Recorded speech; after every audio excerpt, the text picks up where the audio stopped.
Yo, what's up? It's Friday, so I'm gonna keep it black. But I'm gonna keep it brief. All these racists storming the Capitol, killing officers. I tell you what, Jeff, this ain't the America that I know. Where you been at? See, this is where Du Bois' theory of double consciousness comes back into play. Because black people have been seeing these two different Americas at the same time since we got here. That's why we weren't surprised when they served that man organic food. Here you got a white boy appropriating indigenous culture.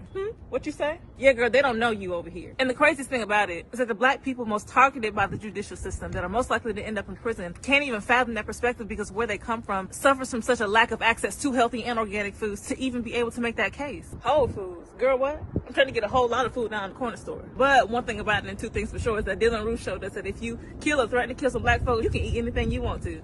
And there it is. It's just two sides of the same coin. Yeah, when you dating a married man who got a whole nother life, wife, and kids, he's gonna do his best to hide it from you. But none of this is new, folks. White people have been forming angry mobs and staging violent attacks on things that threaten their power ever since Prince Henry went and popped off the slave trade in the 1400s. Tell the truth, shame the devil. We're talking vicious anti-abolition attacks in New York in 1834. I'm just skipping around here. Less than half of Cincinnati's black population survived the white riots in 1836. There were Chicago and Charlotte in 1919. White people laid waste to Tulsa in 1921. You bombed the Freedom Riders in 1961. You brutally attacked peaceful protesters in Selma in 1965. There was Charlottesville in 2017. And now this in 2021. I can't make this stuff up. Oh, honey, and that's just to name a few. The list is long because there's nothing new under the sun. And that's why I need for Republicans, white and black, to stop insulting our intelligence by saying, you guys are just being divisive. At this point, the whole black thing is just a crutch. Stop playing the blame game and being so negative. Stop telling us that pointing out and punishing malignant and racist behavior causes more division. Let me tell you something. There is no unity. There is no equality. There is no change until you address these violent attacks on equity in this country. Because if you refuse to address it and refuse to properly punish it, it will happen again. Say that, which is why the impeachment is so necessary.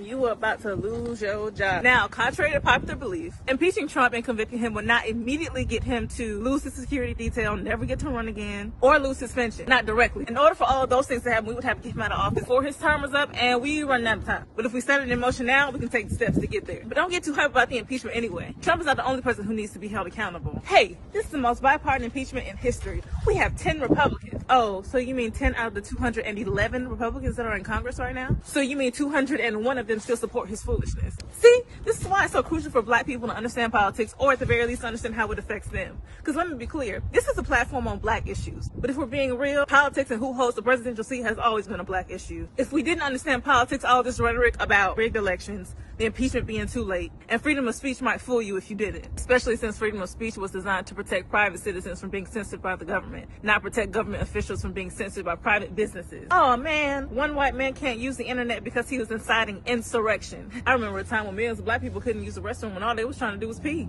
Or enter restaurants when all they was trying to do was eat. Oh, but Republicans, wasn't it you who advocated for private businesses to be able to refuse service at their own discretion?